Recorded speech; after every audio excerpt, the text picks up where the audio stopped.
Be with you. A reading from the Holy Gospel according to Luke.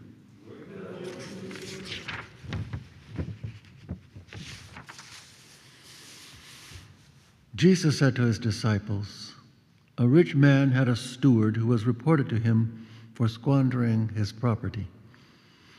He summoned him and said, 'What is this I hear about you?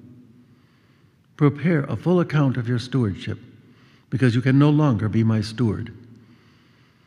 The steward said to himself, 'What shall I do, now that my master is taking the position of steward away from me?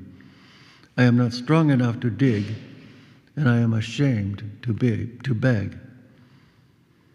I know what I shall do, so that when I am removed from the stewardship, they may welcome me into their homes.' He called his master's debtors one by one. To the first he said, 'How much do you owe my master?' He replied, 100 measures of olive oil. He said to him, 'Here is your promissory note. Sit down and quickly write 1 for 50. Then to another he said, 'And you, how much do you owe?' He replied, 100 measures of wheat. He said to him, 'Here is your promissory note. Write 1 for 80.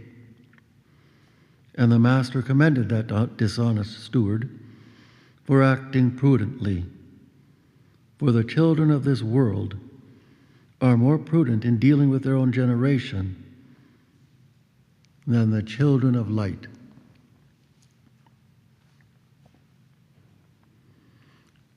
The Gospel of the Lord.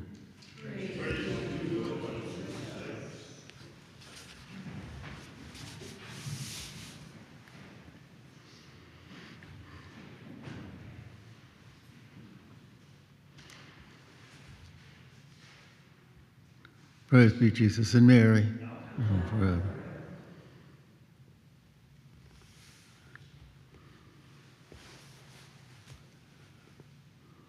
I propose to you that our Lord here, in this gospel passage, is seeking a preparation here that we should be prepared for when our Lord comes at the end of time, and also, of course, at our death, when our eternity is fixed.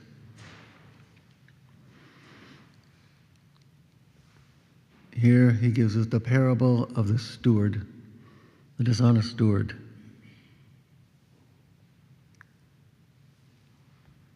He was squandering away the property.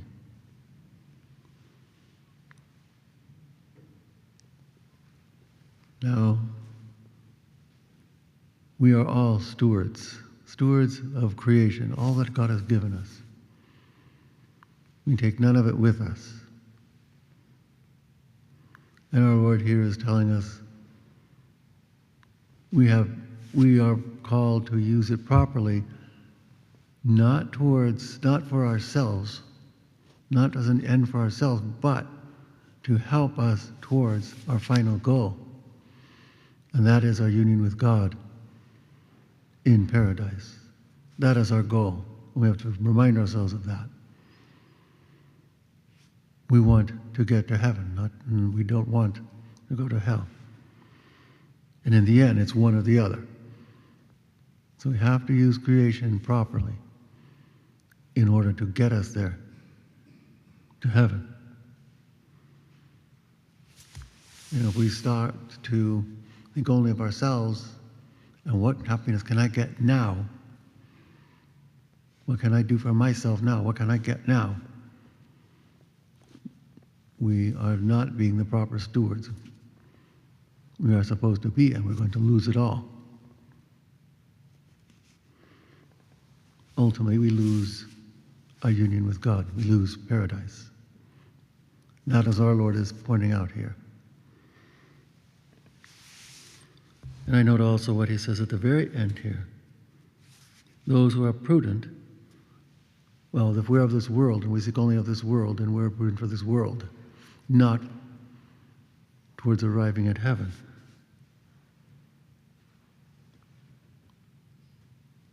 And then he says, we're not prudent with the children of light. That means those children who have indeed or are seeking to use creation properly so that we do arrive in paradise. Another way of looking at that paradise is that totally being consumed in the love of God. Now that's why on Friday, the day that Christ died for all of us, that intensity of his own love for us that would spur him on to suffer crucifixion and death, all for the love of us. That is in the intensity of his love. And the Sacred Heart represents that for us. The heart, the center of the body, the life-giving, that pumps the life-giving blood throughout the body. The heart, a flame.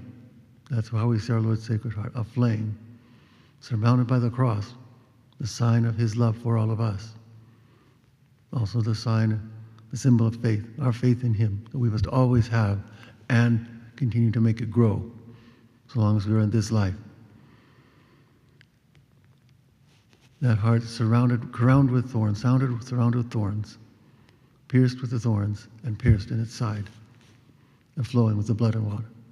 That's how it's represented. That's the intensity of his love for us.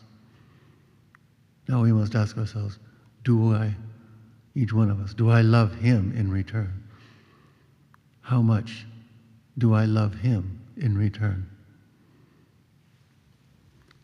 And he has given us his own and our own most blessed mother to help us, to guide us, to grow in that love.